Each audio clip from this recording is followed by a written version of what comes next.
የፓርቲ ውህደት ጉዳይ አላለቀም። እኛ የመደመር ፍልስፍናን የምናምን ሰዎች በዲሞክራሲያዊ ውይይት ስለምናምን 1 ዓመት ከ6 ወር ሙሉ ተጠንቶ ያለቀ ሰነድ ቢሆንም ላለመበተን ስንለማመንና ስንወያይ ከርመናል። አሁንም ውይይቱ አልተቋጨም። ውይይቱ ሳይቋጭ አንዳንዶች ይህ የፓርቲ ውህደት መጨፍለቅ ነውና ኢትዮጵያን ከፌደራላዊ ስርዓት ወደ አሃዳዊ ስርዓት መመለስ ነው የሚል በእኛ ውስጥ ታስቦ ታልሞ የማያውቀውን መርዶ አረዱን። ፓርቲው አንድ መሆን ኢትዮጵያን የሚጨፈልቅ ከሆነ ኢትዮጵያ አልነበረችም፣ ተጨፍልቃለች ማለት ነው። ምክንያቱም ትግራይ ውስጥ ቲፒኤልኤፍ የሚባል ድርጅት እንጂ ኩናማ የራሱ ድርጅት የለውም። ኢሮብ የራሱ ድርጅት የለውም። ኢሮብ የራሱ ልዩ ወረዳ አለው። ኩናማ የራሱ ልዩ ወረዳ አለው። በቲፒኤልኤፍ ይተዳደራል። ነገር ግን የፌደራል ስርዓት አልተጨፈለቀም።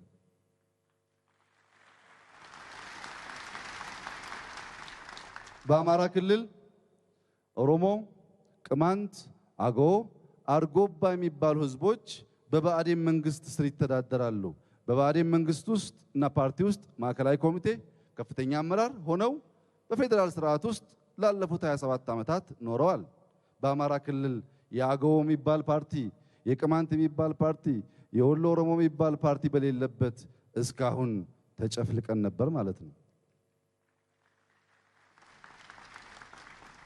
በደቡብ ደህዴን የሚባለው ፓርቲ 56 ገደማ ብሔር ብሔረሰቦችን ደምሮ አንድ ፓርቲ ሆኖ ሲሰራ በወላይታ ዞን ወላይተኛ አይነገርም፣ በሲዳማ ዞን ሲዳምኛ አይነገርም፣ በሃዲያ ዞን ሃዲይኛ አይነገርም። ሃዲይሳ ነው የሚባለው፣ ሃዲይኛ አይባልም። ሃዲይሳ አይነገርም ብሎ አያውቅም። አንድ ፓርቲ 50 ብሔር ብሔረሰቦች ማስተዳደር ከቻለ እንዴት ነው አንድ ፓርቲ ኢትዮጵያን ሲያስተዳድር መጨፍለቅ ሊሆን የሚችለው?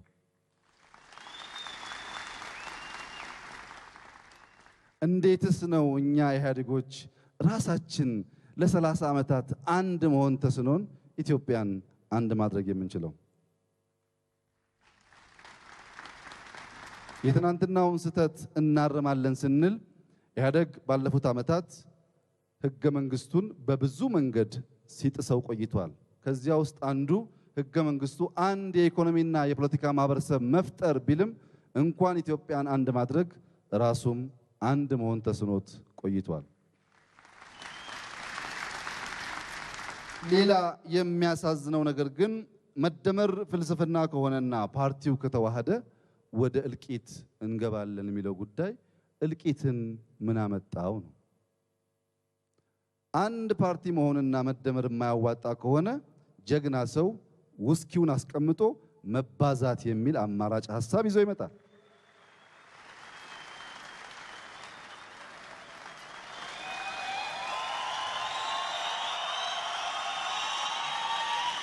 ያኔ አመሰግናለሁ። ያኔ የኢትዮጵያ ህዝብ መደመርና መባዛትን ጎን ለጎን ያይና መደመር አያስፈልገኝም ይላል። ምን ያገዳድለናል ሐሳብ እያለ በ21ኛው ክፍለ ዘመን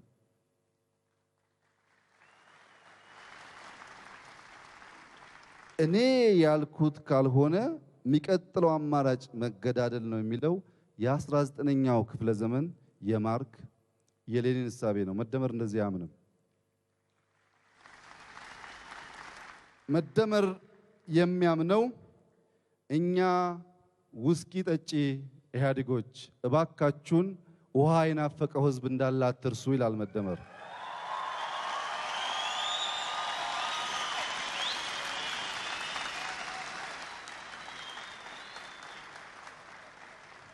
መደመር ሌብነትን ቀይ መስመር ያለበት ምክንያት በስም በአጎት በአክስት በምናምን አዲስ አበባ ላይ ፎቅ መደርደር ብቻ ሳይሆን ዱባይ፣ አውሮፓ፣ አሜሪካ ደርድረህ ሰው አልባውን ህዝብ ቤት አልባውን ህዝብ 50 ሚሊዮን ህዝብ መጠለያ የሌለው ሀገር ውስጥ አንተ በ10 ሰው ስም ፎቅ ደርድረህ አስብልሃለሁ ብትለው ስላቅ ነው።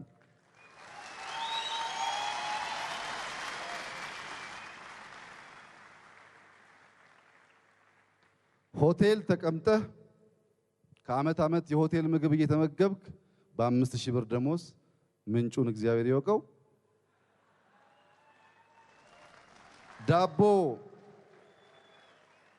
ዳቦ የራበውን ህዝብ ላንተ ቆሜልሃለሁ ማለት ተረት ተረት ነው።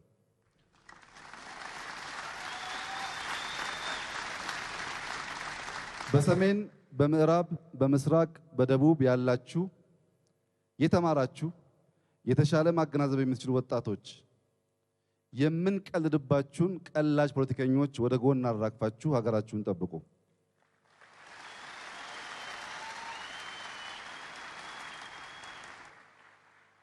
በተሰጠው እድል መጠቀም ሳይችል እድል ሲነጠቅ በጄኔሬሽን እድል መቀለድ አይቻልም።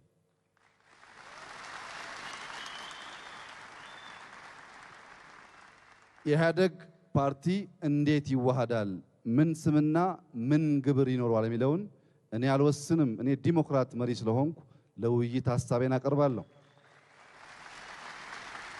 የተሻለ ሐሳብ እና የኢህአዴግ አባል ድርጅቶች ብዙሃን ሐሳብ የሆነውን ግን በቅርቡ ለህዝባችን እንገልጻለን።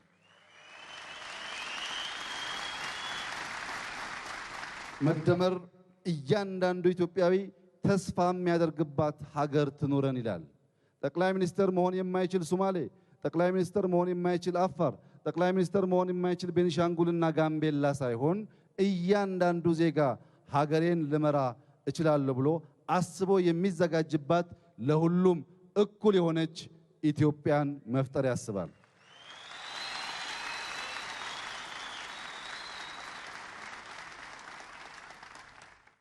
ጠቅላይ ሚኒስትር ለመሆን የታደላችሁ ክልሎች እናንተ በመደብ ክፍፍል ስለምታምኑ አርብቶ አደሩን አልደረሰም እሱ በጎሳ ይተዳደራል ስትሉ ኖራችኋል። ነገር ግን በኦሮሚያና በደቡብ ያለው አርሶ አደር በሶማሌና በአፋር ካለው አርሶ አደር ይበልጣል። መነሻው አርሶ አደር ቢሆን ኖሮ የኦሮሚያና የደቡብ ፓርቲዎችም አብዮታዊ ባልተባሉ ነበረ። አግላይነት ከቤት ይጀምራል። እያንዳንዱ በህዝብ ስም ተወዳድሮ ከወረዳው ፓርላማ የተቀመጠ የኢህአዴግ ሹም ለዛች ወረዳ አንድ ጉድጓድ ውሃ ቆፍሮ እንደሆነ ያ ወረዳ ይጠይቀዋል ብዬ ተስፋ አደርጋለሁ።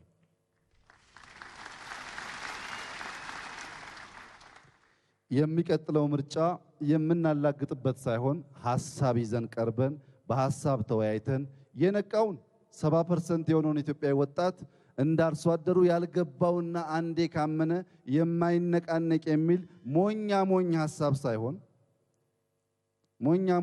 ሳይሆን ተጽፎ ተሰንዶ ይሄ ነው አማራጩ የምታድግበት በሚል ዲሞክራሲያዊ መንገድ ብቻ ይሆናል። ኢትዮጵያውያን በፍጹም መገዳደል የለብንም። ሐሳብ ብቻ ነው ማፍለቅ ያለብን። በሐሳብ ብቻ ነው መሞገት ያለብን።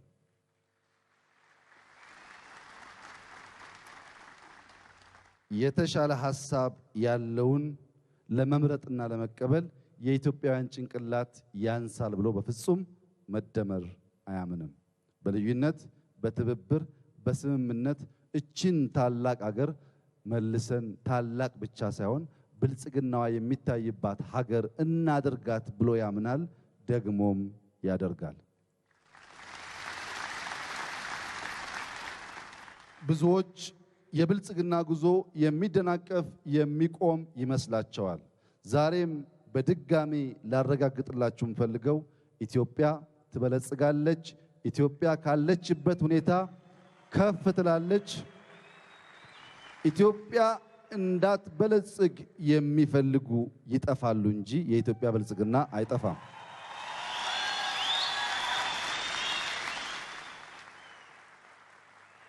ባለፉት ዓመታት አብዝተን ድህነትን ስንረግም ስንወቅስ ጠላታችን ስንል ቆይተናል።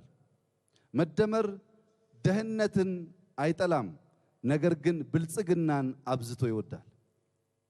አብዝተን ለምንወደው ብልጽግና ተክተን እንሰራለን። ያ ስራችን ድህነትን ያጠፋዋል እንጂ ነጋ ጠባ ድህነት ጠላት ነው እያል ከድህነት ጋር ወዳጅ ጓደኛሞች ሆነን 20 ሚሊዮን ህዝብ ከዚያ በላይ በቀን አንድ ጉርስ እንኳን መጉረስ የማይችል ህዝብ እንዲኖረን አናደርግም። ብልጽግናን እናገራለን፣ ብልጽግናን እናውጃለን፣ ብልጽግናን እንሰራለን፣ ብልጽግናን እናረጋግጣለን።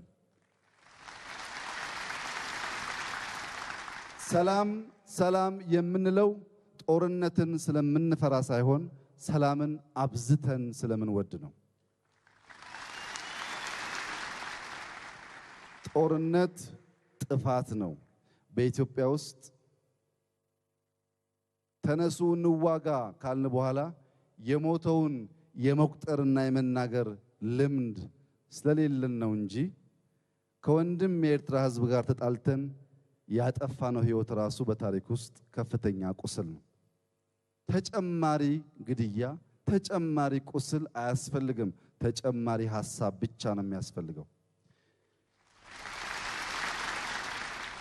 የኤርትራ መንግስትና የኤርትራ ህዝብ ለኢትዮጵያ ስጋት አይደሉም፣ ተስፋ ናቸው። የኤርትራ መንግስትና የኤርትራ ህዝብ ወንድም ህዝብ ነው። በእምነቱ፣ በቋንቋው፣ በእሳቤው፣ በብዙ ነገሩ ከኛ ጋር የሚመሳሰል ወንድም ህዝብ እንጂ ጠላት ህዝብ አይደለም። ሰው ወንድሙን ያኮርፋል እንጂ እስከ ወዲያኛው ጠላቴ ስለማይለው ወንድሞቻችን ጋር የጀመርነውን እርቅ ወደ ብልጽግና እናሸጋግራለን እንጂ ወደ ኋላ አንመልስም። በመጨረሻም ዛሬ ይህ ፕሮግራም ሲዘጋጅ ቀደም ሲል የተያዘ ፕሮግራም የነበራችሁ ኤግዚቢሽን ተይዞ ያበላሸንባችሁ ወንድም እህቶቻችን በታላቅ ትህትና ይቅርታ ልጠይቃችሁ ፈልጋለሁ።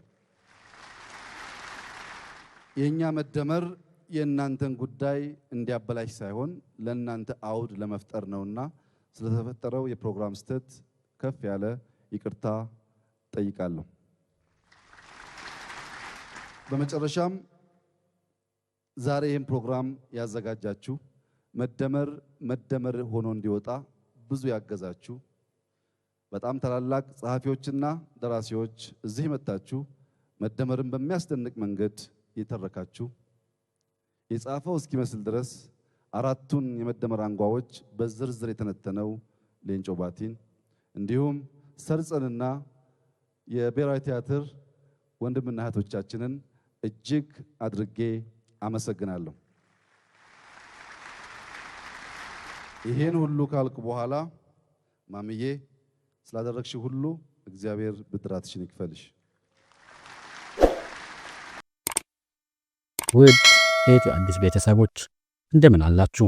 ዛሬ በአገራችን ሰማይ ላይ እያንዣበበ ስላለው አዲስ የጦርነት ደመናና በመላው የኢትዮጵያን ዘንድ ከፍተኛ ድንጋጤ ስለፈጠረው ወቅታዊ ሁኔታ በጥልቀት የምንመክርበት ልዩ ፕሮግራም ይዘንላችሁ ቀርበናል። የዛሬው ትንታኔያችን በሰሜኑ የሀገራችን ክፍል የተሰማው አዲስ ግጭት፣ የአየር መንገድ በረራዎች መቋረጥን፣ ክልሉ ያለውን የገንዘብ ዝውውር መገታትና በህዝቡ ላይ የፈጠረው ከፍተኛ ስነ ልቦናዊ ጫና በዝርዝር ይዳሰሳል። እስከ ፕሮግራማችን ፍጻሜ ድረስ አብራችሁን እንድትቆዩ በአክብሮት እንጋብዛለን። ኢትዮጵያ በፕሪቶሪያው ስምምነት አማካኝነት ከጦርነት አዙሪት ወጥታ ወደ መልሶ ግንባታና ወደ ዘላቂ ሰላም ትሸጋግራለች የሚል ትልቅ ተስፋ በሁላችንም ዘንድ ተሰንቆ ነበር። ይሁን እንጂ ባለፉት ጥቂት ቀናት ከሰሜን ኢትዮጵያ የሚወጡ መረጃዎች ይህ ተስፋ አደጋ ላይ መውደቁን ያመለክታሉ። እንደ ሮይተርስና ኤኤፍፒ ያሉ የዓለም አቀፍ የዜና ወኪሎች የደህንነትና የዲፕሎማቲክ ምንጮች ጠቅሰው እንደዘገቡት ከሆነ በኢትዮጵያ መከላከያ ሰራዊትና በትግራይ ኃይሎች መካከል አዲስ ግጭት ተቀስቅሷል። ይህም ግጭት የተከሰተበት ስፍራ ደግሞ ጸለምት ተብሎ በሚጠራውና በአማራ እንዲሁም በትግራይ ክልሎች መካከል በይገባኛል ከፍተኛ ውዝግብ ባለበት አካባቢ መሆኑ ነገሩን ይበልጥ ውስብስብ ያደርገዋል። ግጭቱ የተቀሰቀሰው በዚህ ሳምንት መጀመሪያ ላይ እንደሆነና ሁኔታው ከጊዜ ወደ ጊዜ የተባባሰ መምጣቱን ምንጮች ይገልጻሉ። በተለይም ስማቸው እንዳይጠቀስ የፈለጉ ዲፕሎማቶች ለፈረንሳይ የዜና ወኪል እንደተናገሩት ከሆነ የትግራይ ኃይሎች ከመከላከያ ሰራዊትና ከአማራ ሚሊሻዎች ጋር ፍልሚያ ውስጥ ገብተዋል። ይህ ዜና ለኢትዮጵያ ሕዝብ ትልቅ መርዶ ነው። ምክንያቱም ሀገሪቱ ገና ከቀደመው ጦርነት ጠባሳ ሳታገግም የወደሙ መሰረተ ልማቶች ሳይጠገኑ በጦርነቱ ምክንያት የተፈናቀኑ ወገኖች ወደ ቀያቸው ሳይመለሱ ዳግም የጥይት ድምፅ መሰማቱ ትውልድን ለከፋ ስቃይ የሚዳርግ መሆኑ ነው። በፖለቲካው ረድፍ ስንመለከት ደግሞ በትግራይ ክልል ጊዜያዊ አስተዳደርና በህወሓት አመራሮች መካከል ያለው ክፍተት ይፋዊ መልክ እየያዘ መጥቷል። የቀድሞ የጊዜ አስተዳደር ፕሬዝዳንት ጌታቸው ረዳ በማህበራዊ ሚዲያቸው ገጻቸው ላይ ባስተላለፉት መልእክት በትግራይ ውስጥ የሚገኙ የስልጣን ጥም ያላቸው ግለሰቦች ክልሉን ወደ ሌላ ዙር እልቂት ሊያስገቡት እንደሚፈልጉ ገልጸዋል። ይህ ንግግር በክልሉ ውስጥ ያለው የውስጥ ትግል እና በጦርነት አጀንዳ ላይ ያለው ሐሳብ መለያየት ቁልጭ አድርጎ ያሳያል። ጌታቸው ከእንግዲህ አጉል መስዋዕትነት አልከፍልም ብለህ ተቃውሞውን አሰማ በማለት ለትግራይ ወጣቶች ጥሪ ማቅረባቸውን ሁኔታው ምን ያህል አሳሳቢ ደረጃ ላይ እንደደረሰ ማሳያ ነው።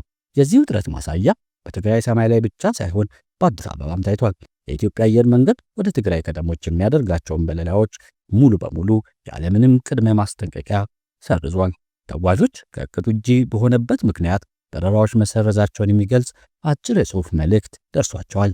መቀሌ የሚገኘው የአሉላ አባ ነጋ አየር ማረፊያ ያለውን እንቅስቃሴ ሙሉ በሙሉ ቆሟል። የአየር መንገዱ ሰራተኞች ወደ ቢሮ እንዳይገቡ ተነግሯቸዋል። በአየር ማረፊያው የሚገኙትም የጥበቃ አባላት ብቻ ናቸው። ምንም እንኳን አየር መንገዱ በረራውን የሰረዘው ለዛሬ ለሐሙስ ብቻ ነው ቢልም ምክንያቱ ግን መጥፎ የአየር ሁኔታ ለመሆኑ ተረጋግጧል። ይህ እርምጃ የ2013ቱን ጦርነት መባቻ ያስታውሰናል። በወቅቱ የመጀመሪያው እርምጃ የነበረው በረራዎችን ማቋረጥና ግንኙነቶችን መገደብ ነበር። ይህ የጸጥታ ስጋት ወዲያውኑ ወደ ኢኮኖሚ ተሻግሯል። በትግራይ ክልል የሚገኙ ነዋሪዎች ዳግም ጦርነት ሊቀሰቀስ ነው በሚል ስጋት ገንዘባቸውን ከባንክ ለማውጣት እየተጋፉ ነው። ነገር ግን ባንኮች አገልግሎት መስጠት አቆመዋል። እንደ ሽረ ስላሴ ባሉ ከተሞች የኤቲኤም ማሽኖች ስራ ካቆሙ ቀናት ተቆጥረዋል። በባንክ ተሰልፎ ገንዘብ ማውጣት የሚቻለው ቢበዛ 2000 ብር ብቻ ነው። በመቀሌ የሚገኙ የንግድ ባንክ ቅርንጫፎችም ሲስተም የለም የሚል ምክንያት እየሰጡ ደንበኞችን እያውላሉ ነው። ይህ ሁኔታ በህዝቡ ዘንድ ከፍተኛ መረበሽን ፈጥሯል። የባንክ ባለሙያዎች እንደሚናገሩት ከሆነ ከባንክ ውጭ ያለው ገንዘብ ካልተመለሰና ሁኔታው ካልተረጋጋ የባንክ አገልግሎት ሙሉ በሙሉ ሊቆም ይችላል። በገበያውም ላይ ያለው ሁኔታ አስገራሚ ነው። ነዋሪዎች ምግብና መሰረታዊ ቁሳቁሶችን በብዛት ማከማቸታቸው በመጀመሪያቸው የዋጋ ግሽበት በአንድ ጀንበር ሰማይ ነክቷል። ለምሳሌ ባለ 5 ሊትር የምግብ ዘይት በአንድ ቀን ውስጥ ከ500 ብር ጭማሪ በላይ አሳይቷል። የሚያሳየው ህዝቡ ለከፋ ችግር ራሱን እያዘጋጀ መሆኑን ነው። ጦርነት ጥይት ከመተኮሱ በፊት በህዝብ ስነ ልቦናና በኑሮ ላይ የሚያሳድረው ጫና ከፍተኛ ነው። ዛሬ በትግራይ ከተሞች የሚስተዋለው ጭንቀትና መርበትበት የዚሁ መገለጫ ነው። አሁን ወደ ዋናው ትንታኔ ስንመጣ ለምንድን ነው ይህ ግጭት አሁን ሊቀሰቀስ የቻለው? የፕሪቶሪያው ስምምነት ለምን አደጋ ላይ ወደቀ? የሚሉ ጥያቄዎች መመለስ አለባቸው። የጸለምትና የሌሎች አወዛጋቢ አካባቢዎች ጉዳይ በሰላማዊ መንገድና በውይይት ይፈታሉ ተብሎ ቢታመንም በሁለቱም ወገኖች ያለው መጠራጠርና የኃይል አማራጭ የመምረጥ ፍላጎት ነገሮችን አበላሽቷቸዋል። በፌዴራል መንግስቱም ሆነ የትግራይ ጊዜያዊ አስተዳደር እስካሁን ይፋ መግለጫ ለመስጠታቸው ደግሞ ጥርጣሬውን ይበልጥ ያከረዋል። ግልጽነት በሌለበት ቦታ ወሬና ስጋት ይነግሳል። ዛሬ የሚሆነው ይህ ነው። የኢትዮጵያ ሕዝብ ከዚህ ቀደም ከነበረ የ2 ዓመት ጦርነት የተማረው አንድ ትምህርት አለ። እሱም በጦርነት ማንም አሸናፊ አለመሆኑ ነው። ጦርነት ሞትን፣ ስደትን፣ ረሃብን፣ ድህነትን እንጂ ሰላምና ብልጽግናን አያመጣ። በሺ የሚቆጠሩ ወጣቶች በከንቱ የሚረግፉት፣ ቢሊዮን ዶላሮች የሚወድሙትና ሀገር ወደ ኋላ የምትጎተትበት አዙሪት ዳግም ሊመጣ አይገባም። አሁን የሚሰሙ የጦርነት ነጋሪቶች መቆም አለባቸው። ዓለም አቀፉ ማህበረሰብም ሁኔታውን በቅርበት እየተከታተሉ ይገኛል። የአፍሪካ ህብረትና ሌሎች የሰላም ስምምነቱ ታዛቢዎች ነገሮቹ ከመባባሳቸው በፊት ጣልቃ መግባት ይኖርባቸዋል።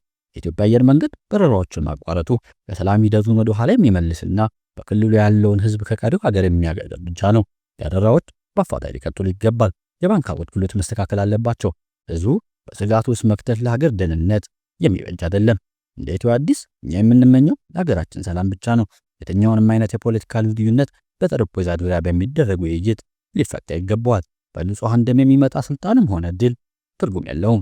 በትግራይ፣ አማራ፣ በኦሮሚያ ሆነ በሌሎች ክፍለ ሀገሮች የሚሰሙ የጥይት ድምጾች ቆመው በምትካቸው የልማትና የሰላም ድምጽ እንዲሰማ የሁላችን ጸሎትና ጥረት ሊሆን ይገባ። ታዲያ ያቀረብንላችሁ ይህ ሰፊ ትንታኔ በሰሜን ኢትዮጵያ ያለውን ወቅታዊ ሁኔታ በዝርዝር የቃኘ ነው። ነገሮች በየደቂቃ እየተቀያየሩ በመሆናቸው እኛም መረጃዎችን እያጣራን የምናደርሳችሁ ይሆናል። የአየር መንገድ በረራዎች ነገ እንደሚቀጥሉ በሲስተም ላይ ቢታይም በተግባር ግን ምን ሊፈጠር እንደሚችል የሚታወቅ ነገር የለም። ህዝቡ በተረጋጋ መንፈስ ሁኔታዎችን እንዲከታተልና ከመሪዎቹም ግልጽ የሆነ ማብራሪያ እንዲሰጠው እንጠይቃለን። በመጨረሻም ይህ ፕሮግራም ነው የምትከታተሉ ወገኖች ጦርነት ለማንም እንደማይበጅ ለሚመለከታቸው አካላት ሁሉ ድምጻችሁን አሰሙ። ሀገራችን ኢትዮጵያ ከገባችበት ችግር ማዕበል ወጥታ ወደ ሰላም ጎዳና እንድትመለስ የጋራ ጥረታት ያስፈልጋል። በሰላም ቆዩን። ለሀገራችን ሰላም ያወርድላት።